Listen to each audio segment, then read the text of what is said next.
Okay, we have people joining in. Good morning, good evening, good afternoon to everyone, depending on where you are around the world. We'll start in another 2 or 3 minutes to just let more people come in.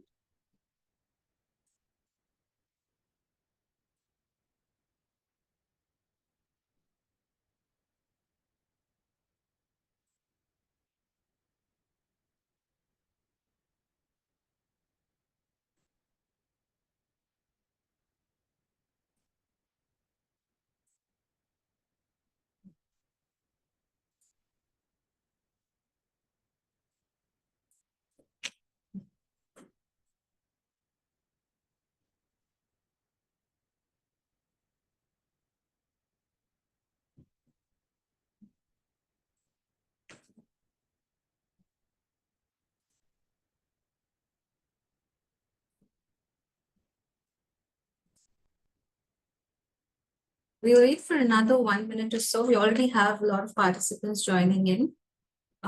We'll start at around in another 1 minute.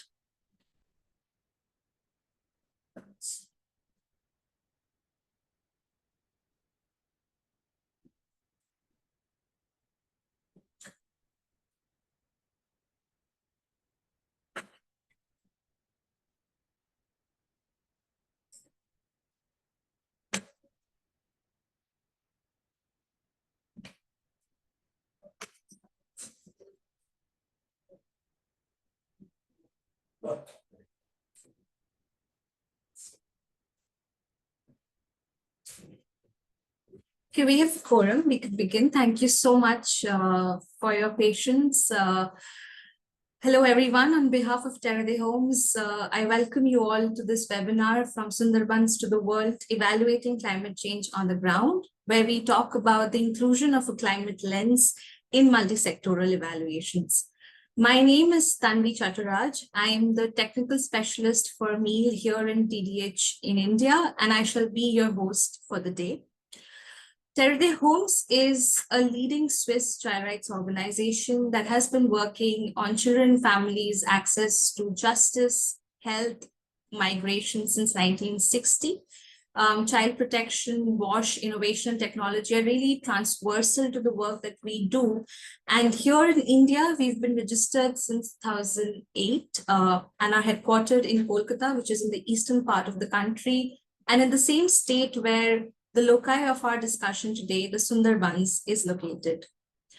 Today's event, as you can see, is hosted in collaboration with the Global Evaluation Week and the Local Link Hub, which is an online resource platform available in 9 languages for local partners and NGOs. Before we start, let me just share with you some housekeeping announcements. The language of the webinar will be English. However, automated live captioning in English is available, and to avail that, you could use Zoom's functionality. That would be the CC option at the bottom of your screen. The event will be recorded and will be made available along with the presentation slides after the webinar. The chat window is open, so please feel free to write down your comments. This platform is only as engaging as it can get, so we invite you to use the comment section as much as you could. In fact, I welcome you all to write your names and the organizations that you represent to just introduce ourselves a little bit. We also have a Q&A section in Zoom, and we will have a Q&A session at the end. So if you have any questions, please feel free to put it down at this in the Q&A segment. In case we are unable to address any question, we shall certainly write to you at the end of the event. And after the event and the discussion gets over, we'll have a short poll on the webinar. Please feel free and do take a moment to fill it. It just helps us curate better experiences for you and for our audiences. And now, with that set aside, let us move to the theme of today's discussion, which seeks to explore how evaluations can be designed and implemented through a climate lens, particularly within climate vulnerable contexts like Sundarbans. This event today will be divided into 2 parts. In the first section, what we'll do is we'll present to you some findings which draw from the multi-disciplinary evaluations and studies that TDH has conducted in the domain of health, migration, child protection in the Sundarbans region. What this section really aims to do is provide a certain context about the kind of vulnerabilities that we hear from communities to be facing in the Sundarbans, and it really sets the context rolling for the next part of the webinar, which is the panel discussion, and that's aims to probe into the need for climate just evaluations that center local knowledge and really interrogate into what we evaluate, how we evaluate, and for whom we evaluate. With that, let's move to the presentation. Can we have the next slide, with which what I aim to do is provide you an overview of Sundarbans as a region. For those who do not know, Sundarban is the world's largest delta region. It also has the largest mangrove ecosystem and faces extreme vulnerability to climate change. The delta is formed by the confluence of three rivers primarily, Ganga, Brahmaputra, and Meghna, and it is shared between Bangladesh and India, with Bangladesh housing 60% of the region and India having 40% of the region. And in the Indian part of the Sundarbans, it comprises of 102 islands. 48 of these continue to be forests, reserve forests, while the remaining 58 are dense human habitations, which support a population of over 4.5 million people. In terms of the kind of climate vulnerabilities that people face living in the Sundarbans, over the past 2 decades, the sea level has been rising approximately 3 millimeters every year. And what that does is, with the increasing levels of the sea, the tidal waters come in, and that intrusion leads to freshwater salinity. And that in turn has led to a huge biodiversity loss. In fact, the very tree after which Sundarbans is claimed to have been named, which is the Sundari tree, is extremely threatened by this increasing salinity. And because of these shrinking habitats, there has been increasing incidences of human-wildlife conflicts. And finally, another major challenge that people in Sundarbans face is the increasing frequency of severe cyclonic storms, which has increased by over 26% over the last couple of years. One anecdotal evidence that really sums it up is grandparents say that they saw one devastating cyclone in their entire generation. The parents say that they saw one across the decade, and the children today say that they see one every year. And that's really the extent to which the severity of the cyclones has hit the region. Moving on to the next slide. When we look at, we could go back to the previous slide, please. When we think about the impact of climate change, what I would really like for our audience to keep in mind is that climate change is acting as a threat multiplier, meaning that there are many other socio-economic factors at play. But what climate change has done is that it has put the very fabric of the community in a crisis, which we call as the climate crisis. And within this climate crisis, the existing negative coping mechanisms of communities have heightened. The existing lack of access to services has gotten widened. And it has also led to the emergence of certain new kind of risks and vulnerabilities to the communities. In the next couple of slides, what we will cover are 3 domains of migration, maternal and child health, and child protection, which has been, and the findings that you see have been brought out from over 6 evaluations that TDH has done in the region. But do keep in mind this lens that climate change is acting as a threat multiplier to some of the existing vulnerabilities that communities did face. Moving on to the next slide, where we probe into the kind of stress that communities face in terms of migration. 60% of the households reported that at least one member of their family had migrated. And when we look at the kind of movement, there are 3 predominant types of movement that we see. The first is climate-related push factors because of the loss of livelihoods, loss of decline in agricultural produce. Livelihoods are no longer viable in the region. which has led to this predominantly temporary circular migration that averages for 8 months in a year. There is also disaster-induced displacements. Every time a disaster hits, 79% of the households reported to be relocating to a shelter.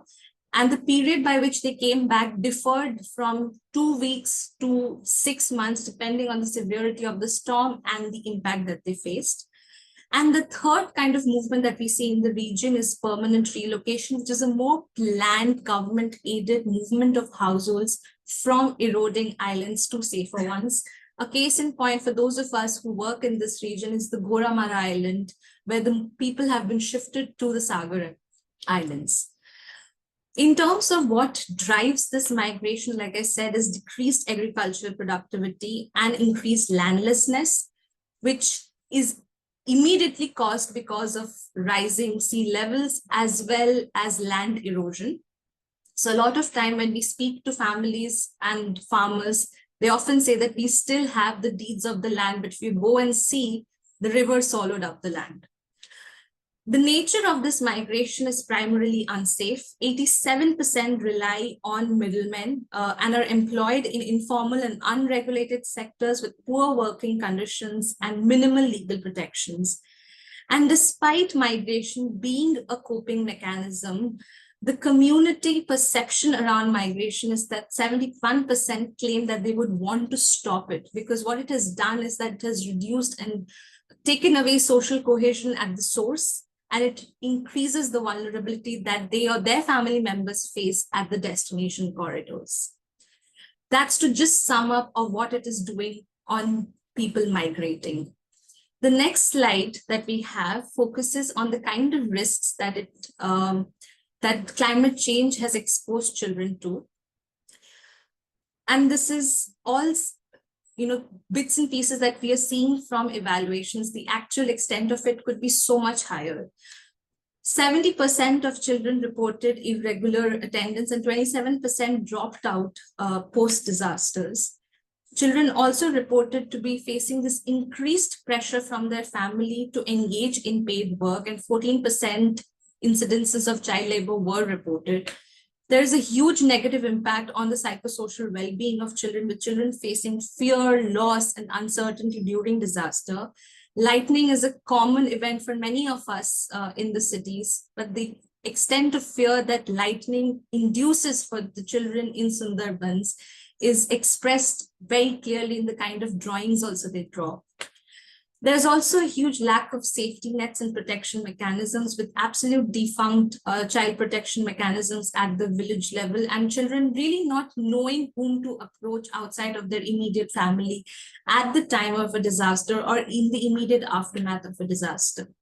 There's also a growing concern of children being left behind by migrating parents, which flows from the previous slide. And these children experience a range of emotional, psychological, social, and developmental challenges, often left behind at the care of the kinship networks. But especially with girls, we often see that the burden of household chores and care doubles up for them as they take care of these kinship networks instead. There is also increased incidences of violence against children, with harsh disciplining and neglect rising in incidences of household migration and during school closures. And there is also a huge trend of early marriage and elopement, which is triggered by this complete communication breakdown with parents and intense repression and just a complete lack of aspiration of what a future could really hold for them. The next slide, if we could move on, focuses on the kind of challenges that maternal and child health faces in the advent of climate change. What we find is that there's a huge prevalence of high-risk pregnancies, with 47% women showing conditions of high-risk pregnancies, and 10% self-reported to have had spontaneous abortions. At the time of disaster, 95% of pregnant women who were pregnant at the time of disaster reported that they did face barriers and challenges, including psychological stress, food insecurity, and a complete lack of access to health and wash facilities.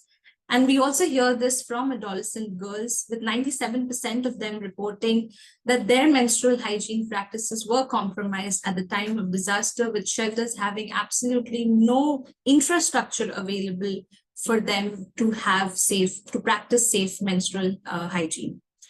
In terms of the child health, 22% of the newborns that were born had low birth weight. There's also a very high rate of malnutrition, with 38% of the households reporting inadequate food intake for children.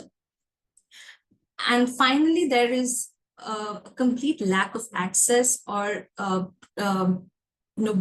truncated access to healthcare facilities, with 34% of the villages having to travel and on average 10 kilometers to a community health facility.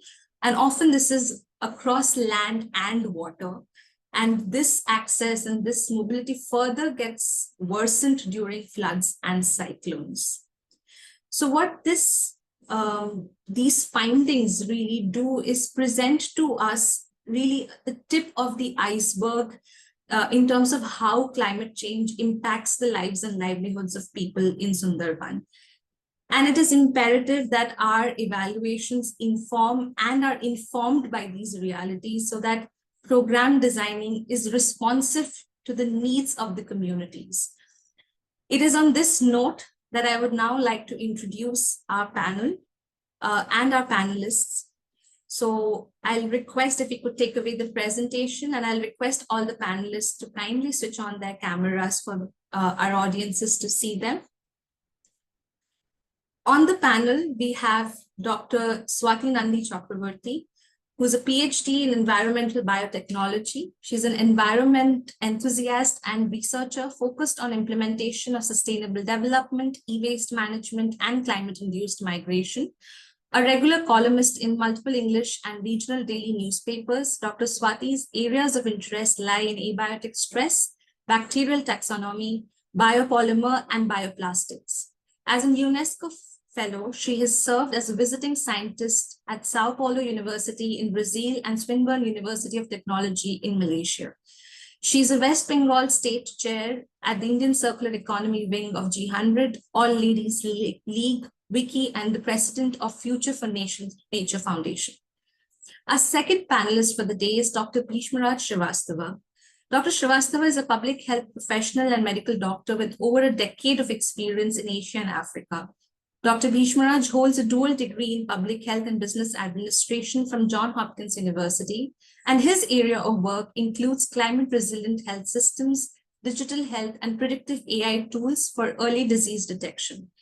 Dr. Bhishmaraj currently serves as the Regional Health Coordinator Asia in TDH, where he supports cross-border health programs across India, Bangladesh, Nepal, and Myanmar. Our third panelist is Dr. Priya Bhavsar, who currently serves as the project coordinator at Indian Institute of Public Health in Gandhinagar, with a bachelor's in physiotherapy and master's in public health from IIPHG. Her extensive body of work focuses on climate change, One Health, WASH, tuberculosis, and environmental health. Her work has been widely published in over 25 peer-reviewed journals. Our final panelist for the day is Gargi Banerjee, who's a social worker, practitioner, and researcher working for over 2 decades at the intersection of gender and child rights. With a background in economics and women's studies, Gargi has worked with NGOs, INGOs, academic institutions, and continues to work very closely with the West Bengal Commission for Protection of Child Rights. She's been part of designing different curriculum on child rights for various stakeholders and currently works in the capacity of Program Manager, Child Protection with Branch of Development Society. And I'm pleased to introduce our moderator to you. Mr. Anandat Roy Chaudhary is a results-oriented development sector and humanitarian leader with more than 25 years of experience with Save the Children, UN Women, IPPF, Lourdes Foundation, and IOM, helping them drive measurable impact through strategic program management, policy advocacy, and resource mobilization. Anandat currently leads the India delegation at TDH and passionately advocates for integrating child centricity and localization in the sector. With this, Anandat, I now hand over the floor to you for the panel discussion. Thank you. Thank you, Dhanvi. Often when one is introduced with a group of people that there's a sense of imposter syndrome that I experience. These are such smart people. I don't know what questions to ask them, but I do think I'll manage over the period of time, particularly because of the kind of people we have in the panel. Three things to say before we really jump in. One is, if you look at meal, and Tanvi introduced herself as the meal technical expert. To me, the monitoring evaluation piece is important, but it's the L that truly makes a big difference. It's the learning in that process that really makes a difference to organizations, to policies, to countries, to thought processes.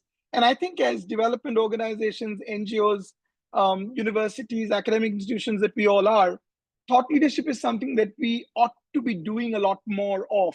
And particularly from that point of view, I do believe that we need to look at L. And one of the reasons why we wanted to invest our time and effort in this journey is particularly because we wanted to learn not just from ourselves, but also learn from each one of you. So your questions, your inputs, your guidance, all of that is more than welcome.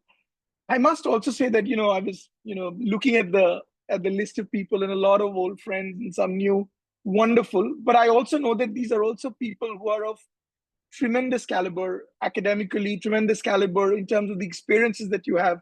So please feel free to add value to the conversation through your points of view, question and answers, etc. Now, just another point to note is that the conversations that we'll have mostly are going to be in the framework of human rights and climate change. How to climate change impact the rights of human beings, rights of children, rights of women. That's what we are going to focus mostly on. We shall, of course, talk about the climate change science of it, but I don't think that's going to be the main pivot of our conversation. It's certainly going to be the other aspects of it. And why Sundarban? Why not anywhere else? In some ways, Sundarban really is a microcosm of all that's happening world around with regard to climate change and the impact that it has on people. And through the evaluation that we have undertaken in the last 2 years, and also through the conversations that we have had, the anecdotes that we have had, we see that this reality and this experience of individuals due to climate change is becoming more and more real every passing day. So it is from that point of view that we shall have this conversation. I don't want to delve too much into why Sundarban, because I think Tanvi brilliantly kind of explained that to all of us. So I will jump straight into the questions. And, I will start with Dr. Swati Nandi Chakraborty. Dr. Chakraborty, how can we as evaluators apply the climate lens into the evaluation processes that we bring in? What do we actually mean by climate lens? I mean, it is one thing to evaluate programs, but consistently we are seeing there's donor excitement, there's organizations like us, international NGOs who are talking about it. We're constantly talking about the climate lens. What do we really mean by that, and how do we bring that to our evaluation exercise? Thank you for organizing such insightful discussions. First of all, I would like to discuss about that why Sundarban. And we have discussed the few things, but primarily, in my views, that if climate change had a passport, the Sundarbans would be the visa stamp first. So it's my experiment. Like it is my experience, because Sundarban is a very good, have the livelihoods of mangroves, and there are the significant patterns of changing these mangroves throughout the climate change occurs throughout the times. If we just observe that real data, like how exactly it happens, we will really feel it is interesting through a climate lens that the frequency or the intensity of any events, like the cyclonic events, how the pattern is changing. Like just see the before of 2020. There, the occurrence of any cyclone that would happen, like 3 to 4 years, it takes the gap, then one cyclone comes. But now, in a every year we are facing this type of cyclone, and it is a like the devastating the range and the impact how it is causing throughout the coastal sides, not only the Sundarban in bigger aspects, the southeastern Asia, it is hampering total livelihoods. So in that respects, the if you can say like the what are the parameters that we have already seen that we are losing the coastal side ranges, the diversity, like we are losing the lands also, and there we are losing the different types of islands over there. So it is indicating something, like it is indicating that how the sea level was rising like throughout the world. If we see, that is the significant rising of the sea level 3.3 millimeter per year, but in case of the Sundarban, it already reaches 3.14 millimeter per year. So it is indicating that we are in a threat. So not only I must say that not only that it is the position of Sundarban, every coastal sites of the southeastern Asia is face lots of this cyclonic movement, and this gives the lesser of like the on the impact on the biodiversity too. Like there we can discuss the lenses in bigger aspects, that there also the focusing of developmental criterion that is gives the threat on the biodiversity and all. So that my feelings basically. Thank you, Dr. Swati. I'll come to Dr. Priya.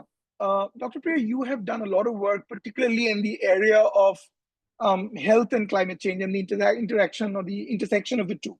My question is, what are the major findings that emerge when one talks about climate readiness and resilience, or resilience of health infrastructure in the entire gamut, particularly in Sundarban or in other places that you may have seen? So, looking at the intersection between health and climate change, what are the major findings that you have seen through the researches that you have undertaken? And particularly looking, when one talks about climate readiness or resilience of health infrastructure and services. Okay. Thank you so much for organizing such an interactive session. So I would like to start with where the Dr. Swati left. As she rightly mentioned that nowadays the frequency of the climatic events are increasing. So whenever we are talking about such climatic events in terms of healthcare system, this is like a public health threat. Why it's a public health threat? Because whenever we are seeing at the larger picture, this such kind of events not only disrupting the infrastructure of the healthcare facility, but at the same point of time, it's also affecting the continuity of the health services at the same point of time. Because of such events, the disease burden is also increasing. So ultimately, the burden on healthcare system is increasing. But at the same point of time, if the healthcare facility has not enough capacity to take care of the overburden, then also that might affect the system.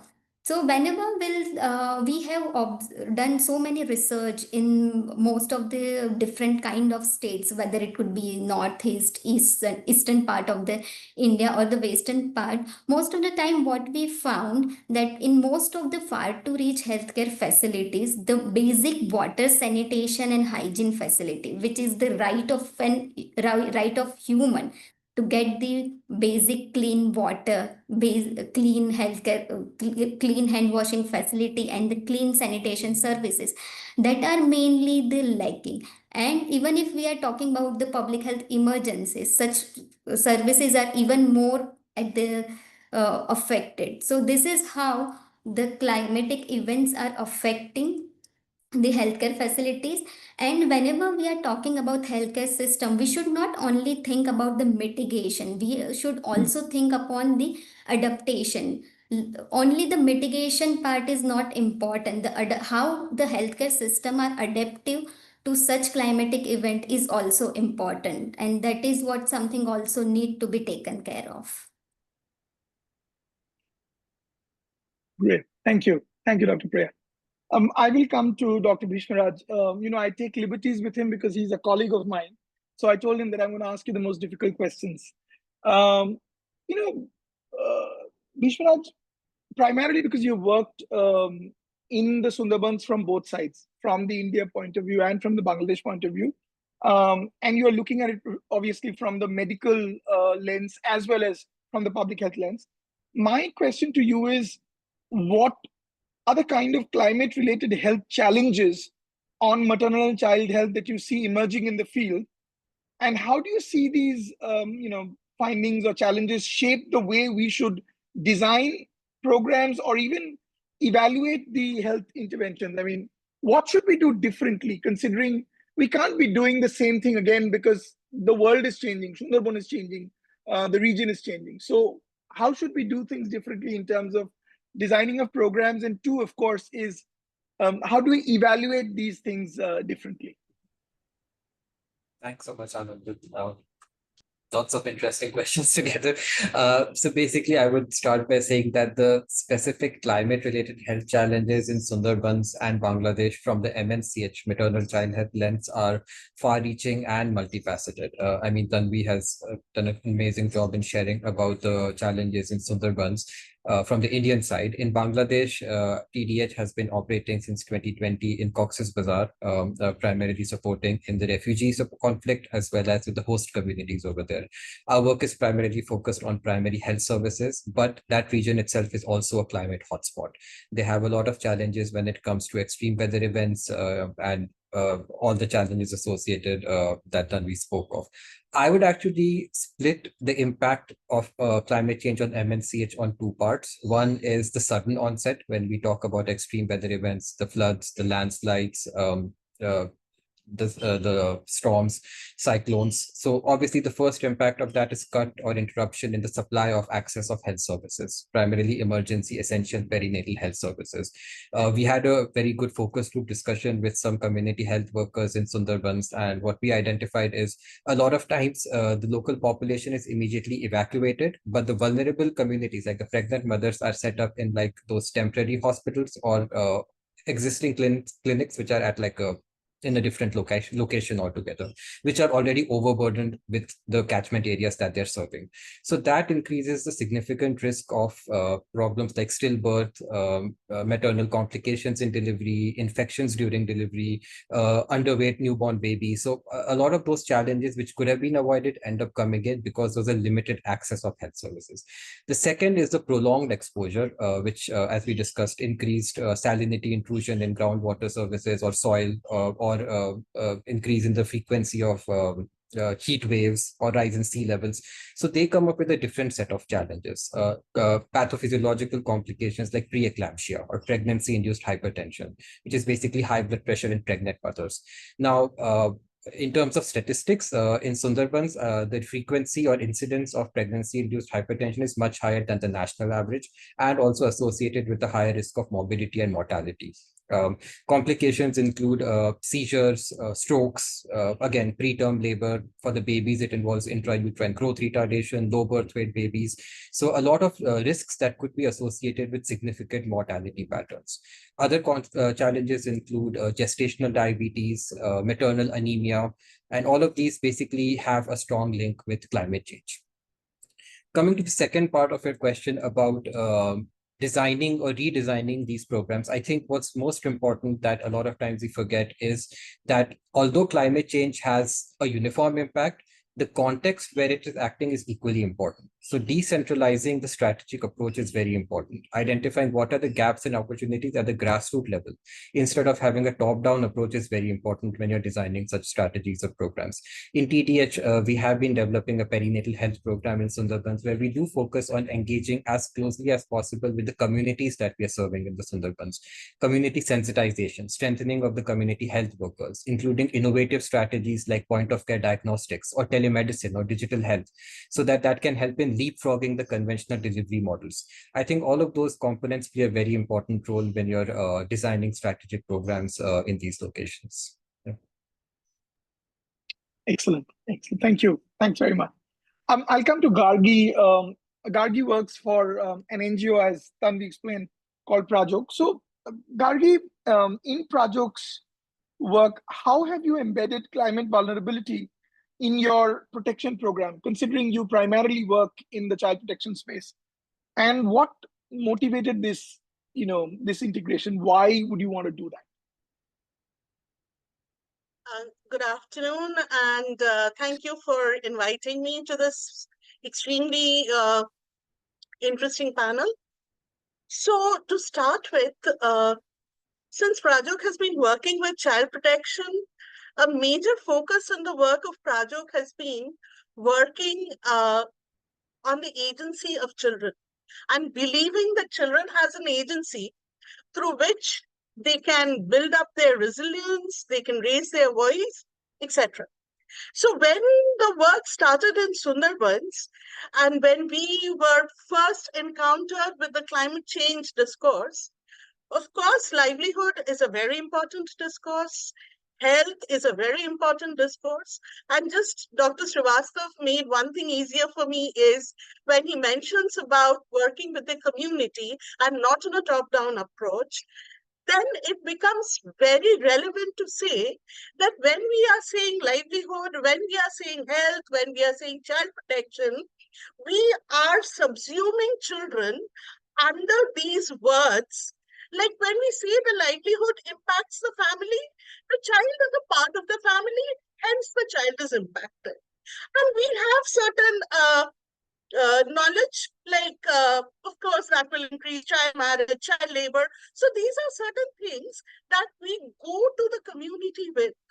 Instead, to have a community-based child protection system which incorporates climate lens, it was important for Prajok to understand children as a separate entity in the entire thing. So if children is a separate entity, and we all know through our works that children have their own world, they have their own thought patterns, they see from a different perspective. So it is very important to bring that into programming. So that was basically the motivation behind the way we started working with the child protection issue in the Sundarbans. Of course, so it is happening in two parts. One is working with the children. And so when working with the children, by working with the children, we would mean that when we are mapping, say, climate sensitivity, when we are mapping a lot of things within the community, it is important bring in the elements of child protection into the mapping process. It should be also certain things which gives voice to the children who we see are being impacted.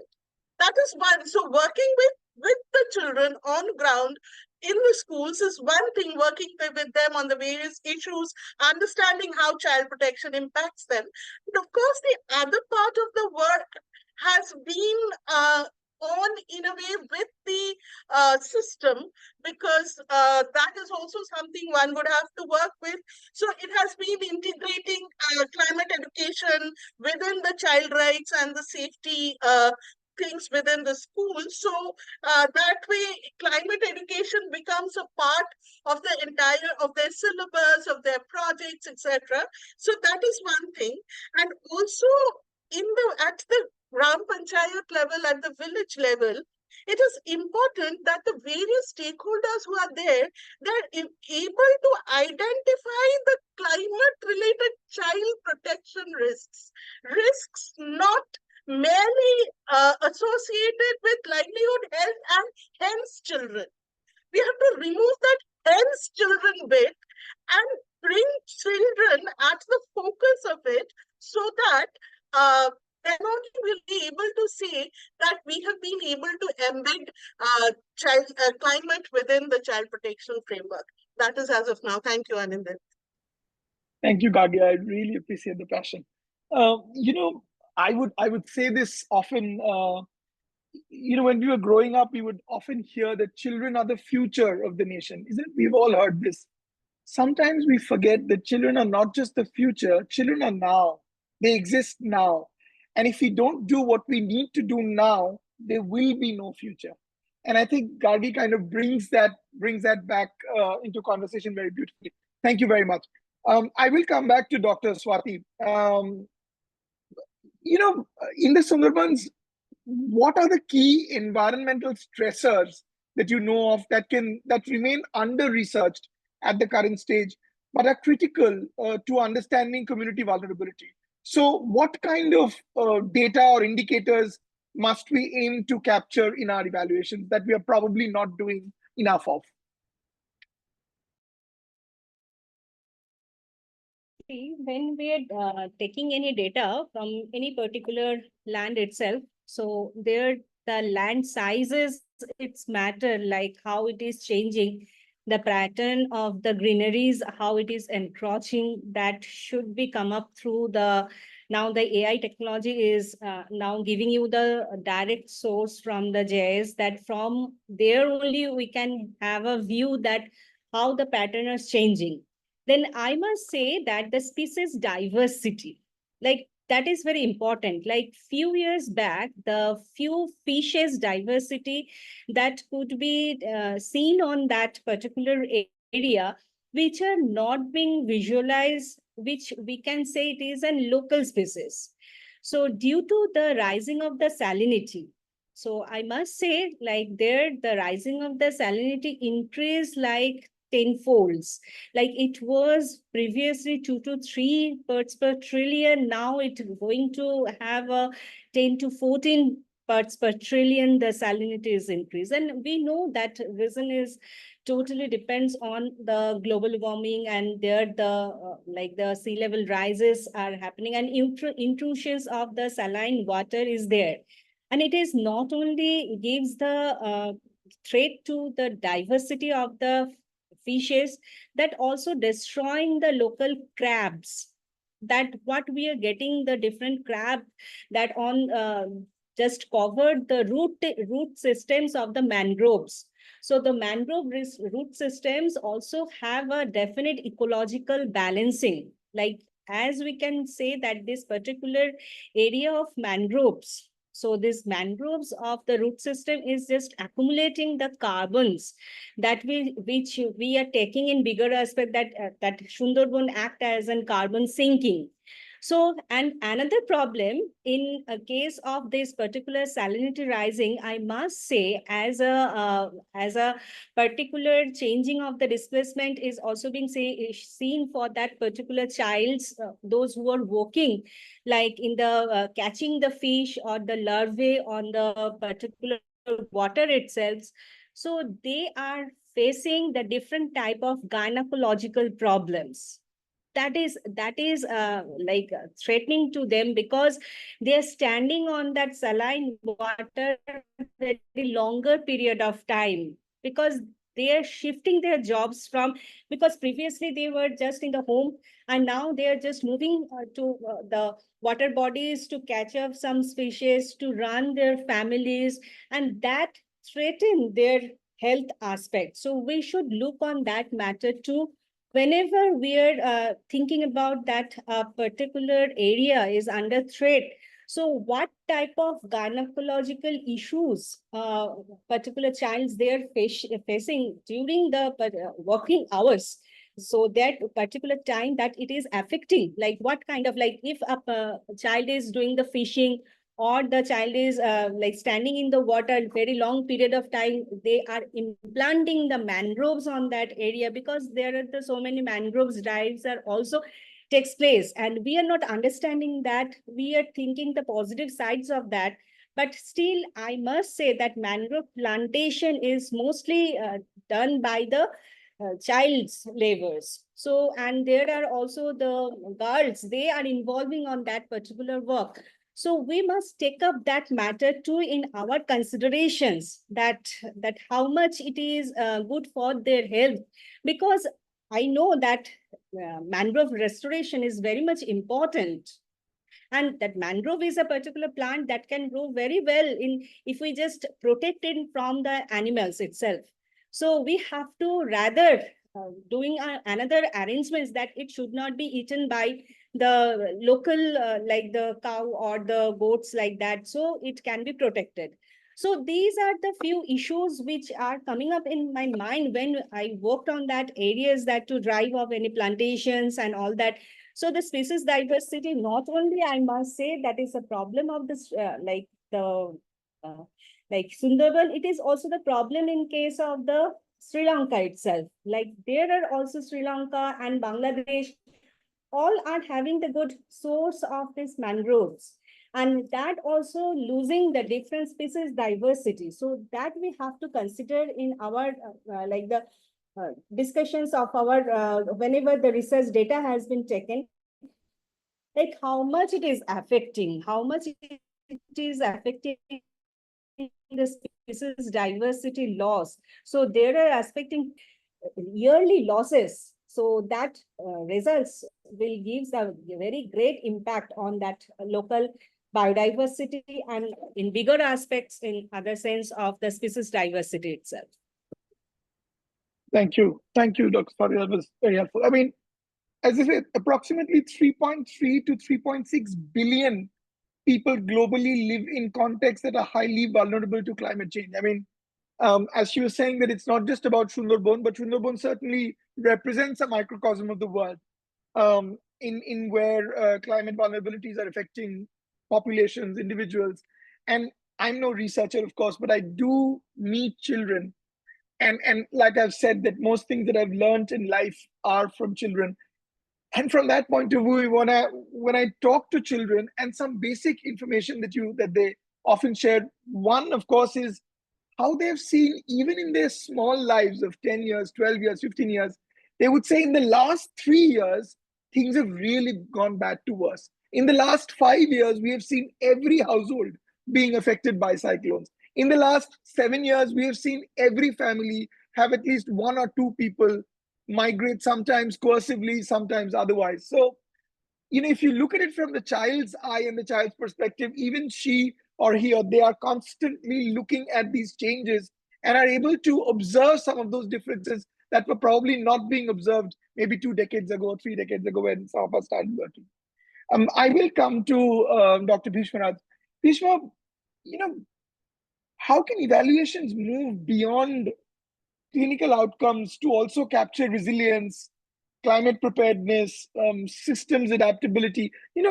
I often get very nervous with numbers, not because my maths is weak, it's not. It's actually quite good, but the worry is elsewhere. My worry is that often numbers don't really tell you the real story, or they do. It's how you represent numbers or how you talk about it. And my question to you is, how do we see a little beyond, clinical outcomes, or beyond the numbers, or beyond the get data in some ways, and be able to see lives behind them? If you would talk us through that. Thanks.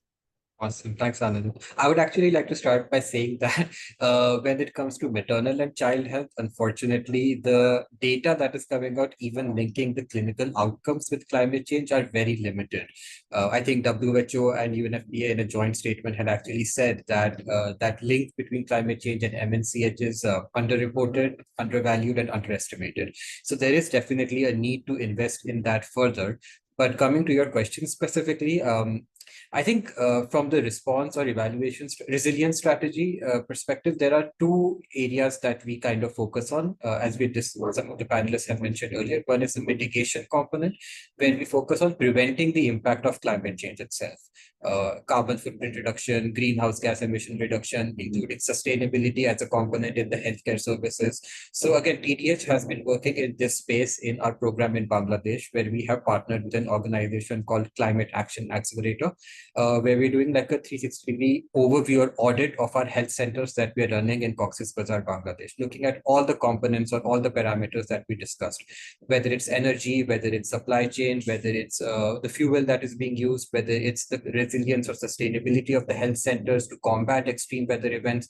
All of those fixed parameters have to be evaluated, so that if you don't contribute to the cycle of greenhouse gas emissions, the risk of extreme weather events reduces on its own. So that is one component. And the second component, of course, is the adaptation, where you know that the extreme weather events or the impacts of climate change are happening. What is the best way that you can adapt to it, where you can withstand the impact of that, and what is the best way that you can manage the consequences? So that involves everything from sensitization of the community health workers, engagement with the communities that we're serving, doing a greater big data analytics of understanding what is the predictability of these extreme weather events. As we discussed, there is an increase in frequency, but how frequently are they going to happen? What is the change in the seasonality that is going to happen? What is the pattern of the diseases that we are seeing? If we do a good analysis of this big data, it can really help in getting more clarity in managing or combating these challenges better. So I think you have to have a blend of both of these components to address these challenges. Yeah. Excellent. Thank you. Thanks. I'll come back to Dr. Priya. Dr. Priya, you're a part of IIPHG, so an academic institution, and you do a lot of work, particularly in partnership with the government of India. My question is, how do you at IIPHG collaborate with the government bodies to ensure that climate considerations are integrated into health policies and programs? Because it's, I'm sure all of us, sometimes we wake up with this nightmare of the mammoothness of this country. I mean, this is a humongous country with tons of problem, 1.4 billion population and all of that. And in that context, we know how difficult it must be for the government to be able to deliver for people, for its citizens. And from that point of view, when you're working on policies, when you're working in collaboration with the government, how do you kind of see climate considerations in being, integrating into health policies and programs? And to what extent can this work be replicated and scaled in low resource regions? Because Sundarbans certainly is one such low resource region. So that's my question. Okay. So I guess let's start with, so we basically develop one tool, which is a tool to assess the healthcare facilities, green and climate resilience. So at IIPHG, what we are doing right now, because you rightly mentioned that it is very hard to someone believes that you should focus upon this problem.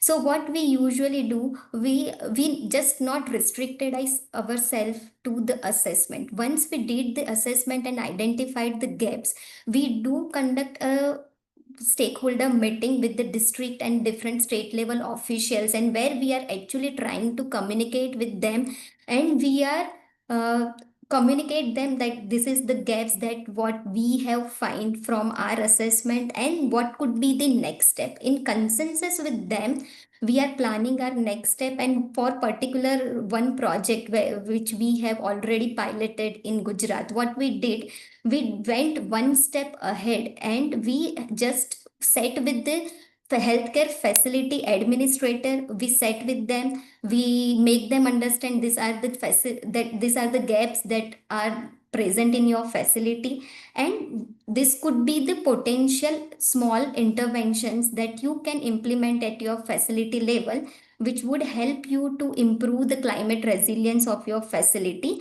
And we actually handholded those facility until they implement that intervention. So one thing, over a period of time, what we realized is only the assessment would not be a solution. We should be in constant touch with them. We should plan something in consensus with them. Unless and until it came from them, it is not possible to implement at the larger level of the healthcare facilities.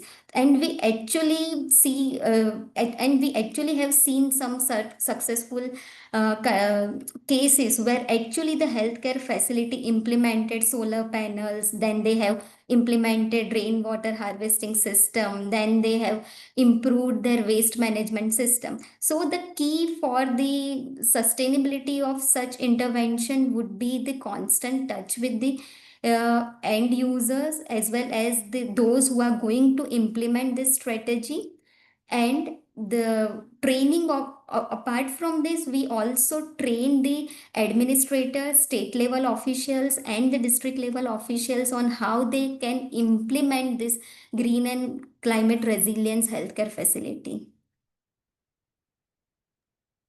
Thanks. That was very helpful. Thank you. Gargi, I'll come to you. And I was when you're talking, I was really getting excited.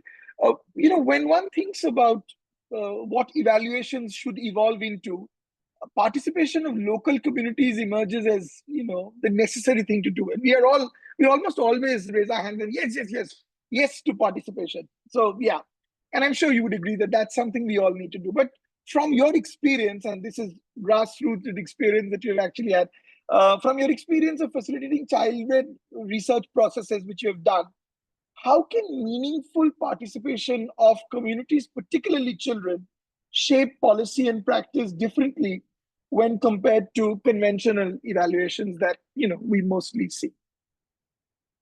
I mean, why do it in the first place? Yeah, this is very interesting. We all are exploring different ways of engaging the communities, engaging children into research. But at the onset, by saying child-led research, let me put to rest certain anxieties. That is, yes, children do lead the research, but it's not that it is completely without adults. It is adults who provide support. It is adults who do not dominate and do not dictate the process of the research. So by child-led research, we need to understand that what is, of course, the role of the children and the role of the adults. It is not without the adults. So now the point is, so when we are doing child-led research, it's for me, it has been very interesting to see that it is sharing of power. It is being inclusive, because when we design research questions, we do it at our level. We do it from our understanding. We have standard formats, we have literature review, we have other stuffs which are there.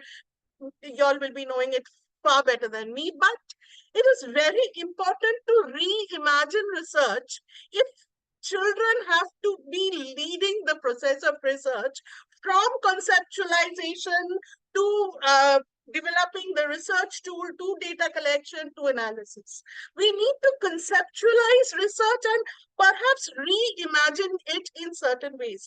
Very simply, like when going to just an example, say when we are working with children or we are trying to understand risks to child protection because of climate vulnerabilities. So a researcher asks the children, since there has been a change in the climate events, the frequency of events have increased, so how do you see child marriage going up, or how do you see migration and child labor? So I see no wrong in this question. There is no wrong in this question. But if we have to do a child-led research, what my experience and understanding says is we have to reimagine this question. We have to tell the children that the thing that you were saying a bit before, that since this is happening, what is it that you think are impacting you? It could not be child marriage, it could not be child labor, that could come far below in their ranking and listing of things. And number one could be drinking water is the most problematic thing that they face, or menstrual hygiene could be the next level. I mean, these are all certain things that I'm trying to say is, this is not what they said. What I'm trying to say is that keeping it open and taking it from them would make child-led research meaningful. The research questions have to be designed in consultation with them, and consultation not as in tokenistic consultation, consultation as in keeping it as blank as that what is it that you feel difficult with in this change situation? What is it that you feel should be immediately addressed in this situation? Which gives, and then teach them, of course, train them as to how to then hierarchize, how to prioritize, how to design the research tools. And also, I would like to add one thing, that again, when we consider research tools, we are very used to key informant interviews, FGDs, and things like that, which are fine. And I mean, I have nothing against this, because I've also grown up learning all these things, and I value them. But when we are working with children, we need to understand that it has to be, then we might as well think of, say, photo voice as a research tool. I'm just giving an example. When children takes photos of change situations and then they narrate that in that change situation, what is it that is impacting them? That could as well be a research tool. A research tool could be draw, write, and tell. A research tool could be story circles, like story circles where there's peer reviews, peer interactions. They sit and tell stories. And from those stories, they learn to analyze concerns.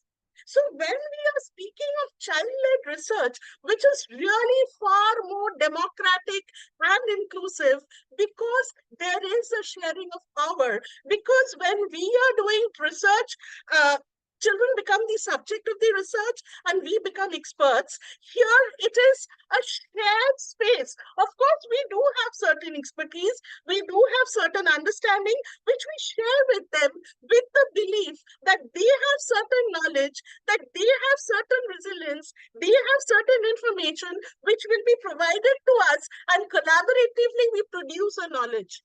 So when knowledge is produced in collaboration, there is a lot of democratic space which is being created, and all our discussions on inclusivity becomes true. Thank you. Oh, so good. Yeah, thank you. Cannot agree with you more. I'm grinning like a child. Anyway, so I will probably, before we go to the questions that are being asked by the audiences, and we apologize that not everyone in the audience would have the opportunity to ask their question, but we have several already. What I shall do is I will request each one of you to probably share with us 2 to 3 major takeaways from the element of evaluating climate change, or evaluating through the climate lens programs that you do. What would be 2 or 3 takeaways that you would have? Any 2 or 3. I will open that. Anyone would want to go with. We could probably start with I don't know, Dr. Bhishmaraj. We'd start with you, then come to Dr. Priya, then Dr. Nandi, and then to Gargi. That's 2 or 3 things that are your takeaways from it. Thank you. Sure. Thanks, Anindra. So I think one major takeaway that I could get is that health response, when designed from the climate lens, cannot be taken as an isolated challenge or isolated vertical anymore. It has to be considered from an intersectional perspective, because the same vulnerable community that is affected from the health lens will also be facing problems regarding migration or displacement, and would also be at risk of being trafficked, or would also be having not inadequate access for wash facilities. So there has to be a multi-pronged strategy when you're dealing with these challenges, and that addresses this intersectionality between all the components that we discussed, because when you support one component, it also addresses the issue or solution for the other component. So you have to kind of take an umbrella approach when you're dealing with it. The other part that maybe not a takeaway, but I think needs to be highlighted, is that I usually think that when we talk about climate change and health, you focus only on the tangible health outcomes like vector-borne diseases or waterborne diseases or maternal and child health, and somewhere mental health or psychological challenges are usually not taken as a significant issue. And recent studies have shown that there is a new term that they have coined called climate anxiety, which basically means that populations who are living in these climate vulnerable hotspots are at a much higher risk of developing PTSD, anxiety, bipolar disorder, migration-induced depression, suicidal tendencies. And all of these factors, although we know that there is a link, there hasn't been a scientific corroboration done.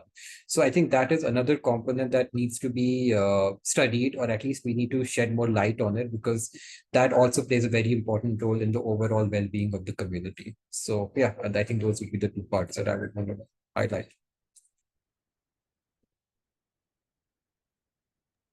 Dr. Priya. Yes. So from me, I guess there are only 2 points. One, whenever we'll say about climate change and healthcare system, we cannot work in isolation. So whenever we think about climate to make the healthcare facility climate resilient, it should be a multi-stakeholder consultation where we should involve all the state and district level officials, so that will make the more ownership among them, and we might have the more sustainable option. Second would be, whenever we are planning for or we are recommending any intervention, if it will be integrated or it will be aligned with the any national health program. Like there is one program called NPCCH, it's National Program for Climate Change in Health. So if it is aligned with some national policies or program, then it will be helpful for us to implement those programs at very ease. And last would be the continuous technical support to the ground level would be the key to success.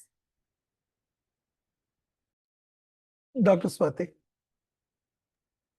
Yeah, when we are discussing about this, like the climate vulnerable areas or the climate vulnerable coastal sites and how it is affecting the health, of course, we should, another things we need to consider, that is the the developmental issues, like how much the government and the government side, the policy level, how much we are giving the prioritize on that aspects. Like ultimately, the few points are arising throughout the globe. Like suppose take examples of the Bethlak cities of the area, Bethlak Bay. There already the turtles are in the threatened conditions, and the developmental cost is too high. So we are now in a situation that which one would be the balancing, like the economic balancing is most prioritized or the species balancing. In that respect, that need to be discussed, that need to be rethink, that to not to get the last run of that biological diversity on that places, that we must rethink about that all that projects that the government or the private sector are going to implement on that side. And another thing I must say about this point, that how much adaptive justice we are implementing on the climate, like the immigrants. That is very important because it is an irreversible change that caused in different areas. Like in some cases, like the land are not found at all. So where they will go? So there are the migration is we are talking about in the health aspects. It's true, it is fact, it is affecting the residers, those who are present over there. But how much we are talking about in sense of climate justice or the adaptive justice, that I think that point should come forward and that should implement in a proper way. Then we may get a proper resilience on that issues, I think so. Thanks. Thank you very much, Gargi. Yeah, just to reiterate, in fact, I can take off from where Dr. Swati left. When we say climate adaptive justice, is definitely also goes to children who I have been shouting for the last, say, half an hour or so.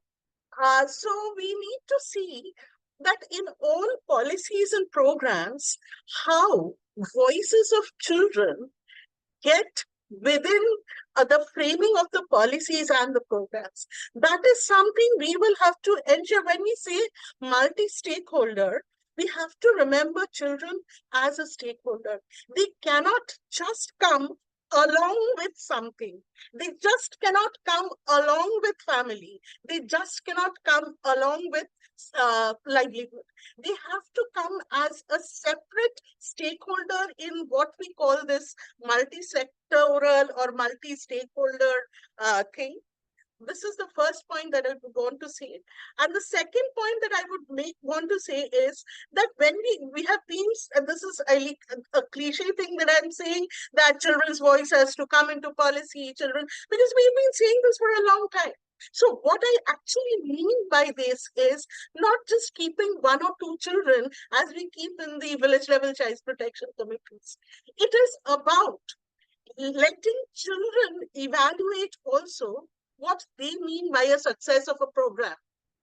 We are running program, the government is running program. Why not? For once, Like children say, we have our outputs defined, we have our outcomes defined, we have indicators defined. Let the children for once say that what is success of this program to them? How has that program helped them impact or change their lives in any ways?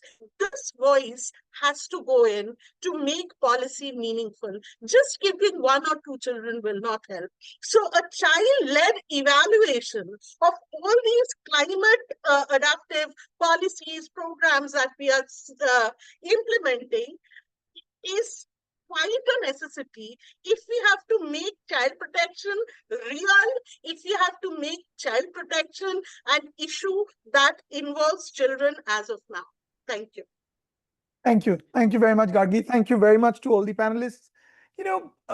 As climate change rapidly changes the world as we know it, our evaluations must also evolve and adapt so that we are building evidence that is relevant, timely, actionable, and impactful to drive action. And as Gargi puts it, also truly inclusive. Thank you very much to all the panelists. Thank you very much to Tanvi for setting the context in the way she did. I would now hand it over to Tanvi to now take us through the questions that we've been asked by the participants and probably directed towards the panelists, and we could try and respond to them. Thank you. Yeah. Thank you so much, Nathaniel. We have a couple of very interesting questions. It's very difficult to choose, but we're going to have to choose because we only have limited time. But perhaps the first question could be directed to Dr. Bhishmaraj. An audience is keen to know whether increasing soil salinity has any impact on hypothyroidism, which we see has been increasingly reported in the Sundarbans region. So trying to understand what the connections could be, and also the fact that you also mentioned that certain other aspects of pregnancy-induced hypertension, preeclampsia, how to be able to tangibly connect how exactly is climate change causing that.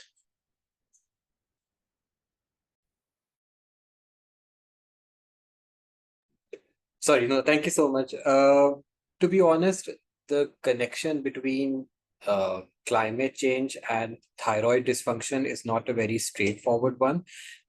Maybe it could also be related to the fragile ecosystem that we already have in the Sundarbans, and the pregnant mothers or the female over there already have other challenges when it comes to malnutrition that play a role.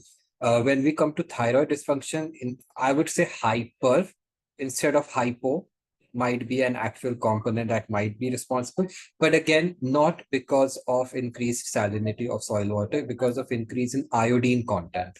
Iodine is associated with the risk of hyperthyroidism, not saline water or salt water per se. So there could be different factors like increased exposure to endocrine disruptive chemicals, autoimmune factors, stress. It's very difficult to actually make that corroboration, but yes, it would be interesting to actually explore this further and try to get an evaluation from that.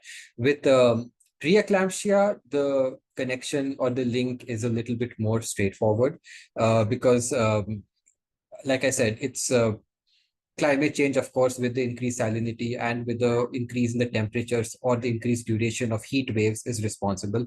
But what we also don't acknowledge is the fact that a lot of times pregnancies in Sundarbans are usually for women who are on average 16 to 20 years of age. So they're very, very young girls who are getting pregnant. And they also have, the nutritional status is also not very strong or robust. So all of those components together kind of increase that burden or increase that risk of preeclampsia more. But yes, climate change with preeclampsia and gestational diabetes have definitely had a strong correlation, at least a stronger one compared to thyroid dysfunction. Great. The next question is actually very interesting. It's a challenge that I think many of us who do evaluations, including myself, face. I will direct this to Dr. Priya Bhavsar. Dr. Priya, the question is, in evaluating multi-sectoral programs, how do you navigate the question of attribution? Because when we say that climate change is causing this, there are also so many other factors that may be causing the change that we do see. So how do you navigate this? And is there any emerging methodology that supports this complexity?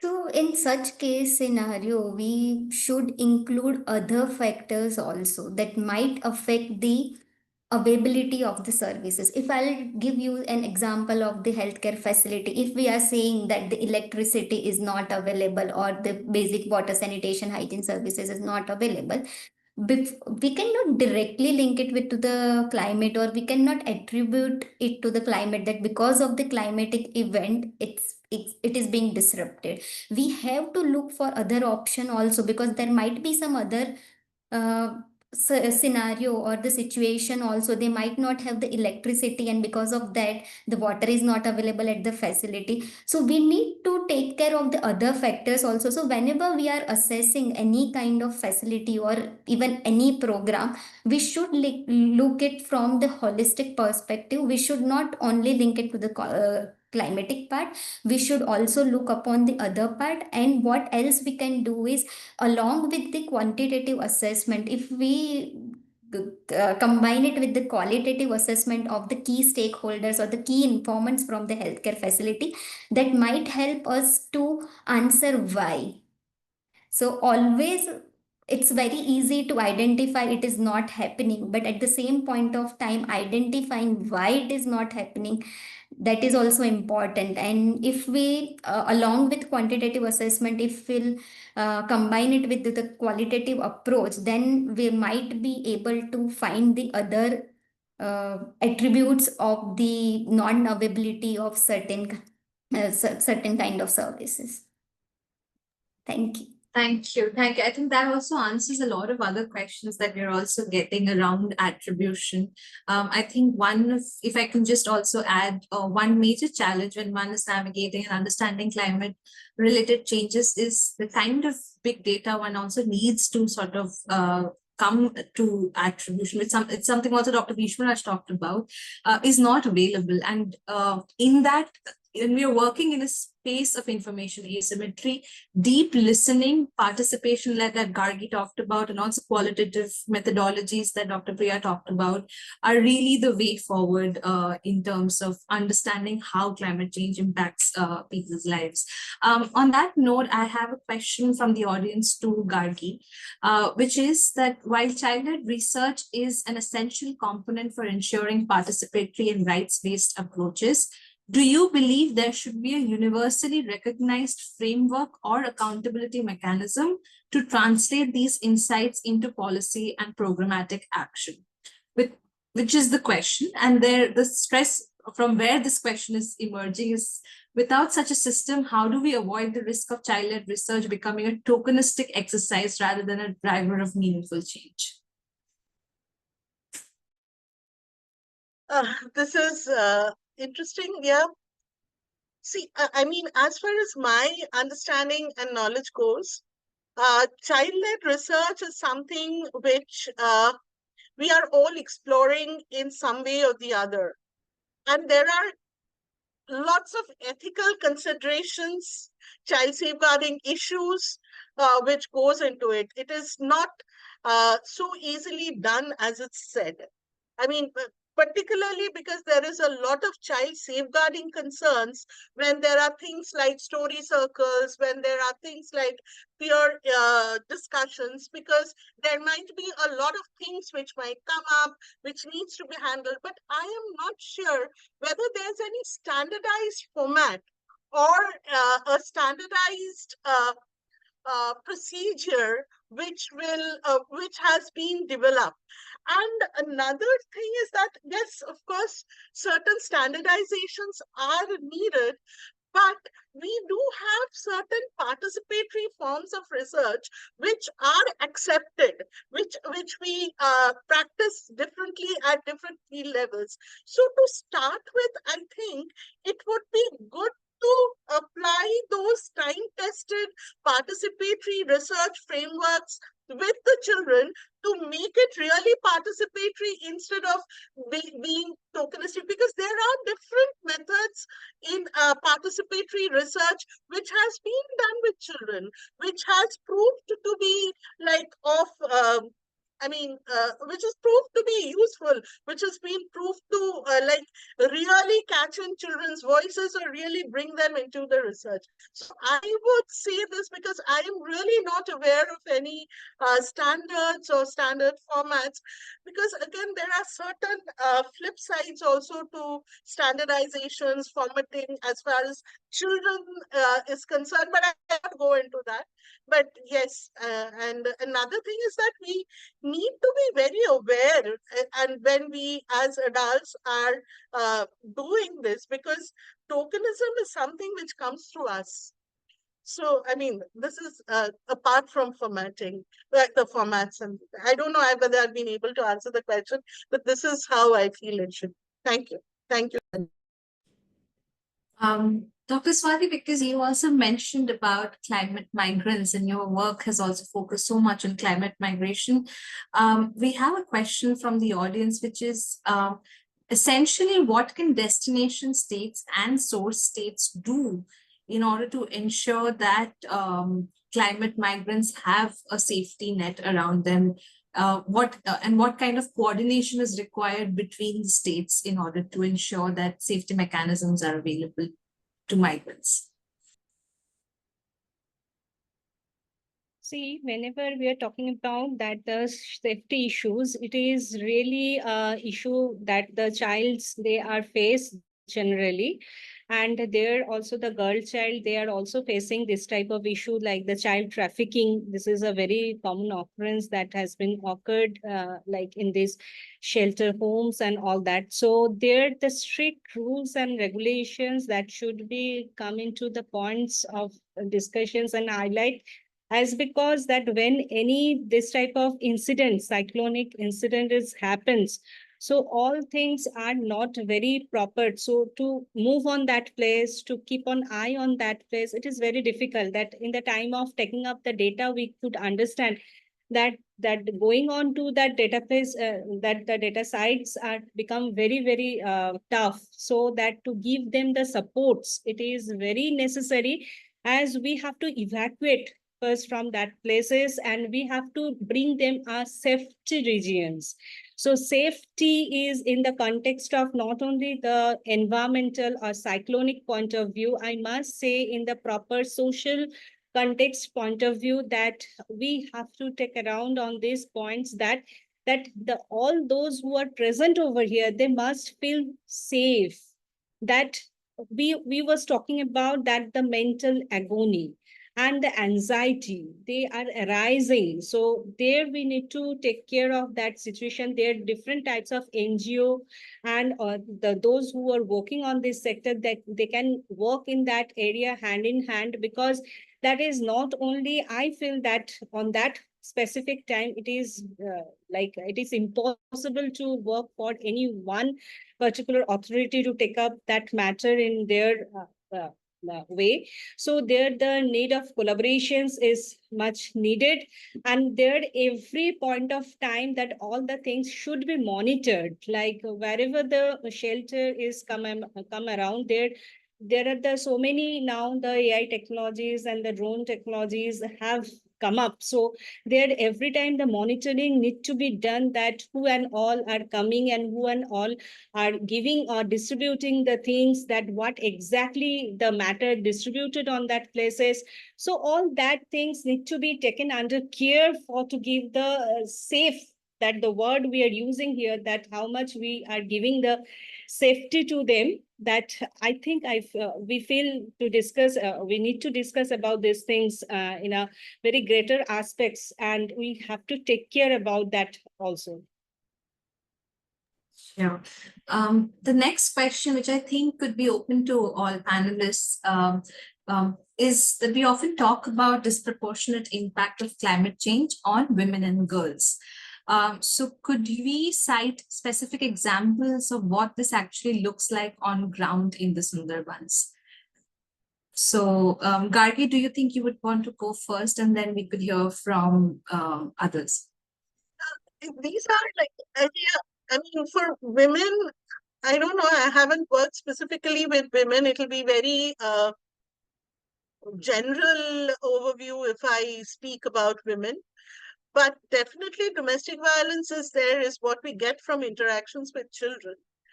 But I won't be able to say about researchers because I have really not seen or delved into what has happened, because there are major health issues for women as already being mentioned because of those standing in saline water and things like that. But I'm not the right person to say about this. But for girls, yes, there are a few things which are very which can be definitely said. One is, of course, we all know this entire issue of child marriage being on the rise. We know of trafficking. These are all realities, along with menstrual hygiene being a very difficult thing in the Sundarbans. The entire Sundarbans, this is one major issue. And also along with that, educational discontinuity. This is true for both girls and boys.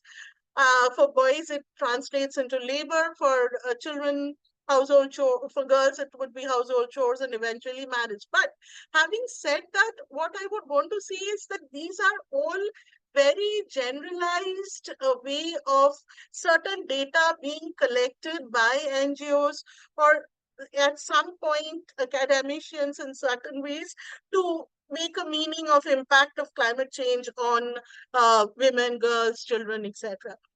This definitely calls for, this is very interesting a question, because, on ground reality, it also has to be caught through the voices of the girls and the women.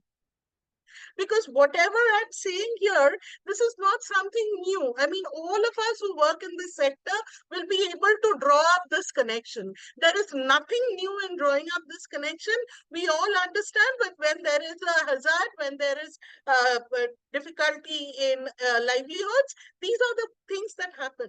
But what exactly on ground are the problems? These are there. I'm not discounting that these are not there, but these also need to be captured from the voices of the girls, the women, whichever category we are thinking of, children, through questions which they formulate, through evidences that they generate.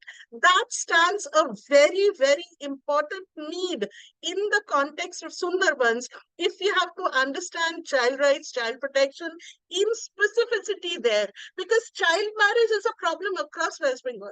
So if we have to understand the specificity as to how climate is contributing, say to labor, say to migration, anything, it is very important to ground that through the voices of these people, through researchers, through however we name them, through researchers, through analysis, which will say that the girls will come out to say that this is what we are faced with because of climate change.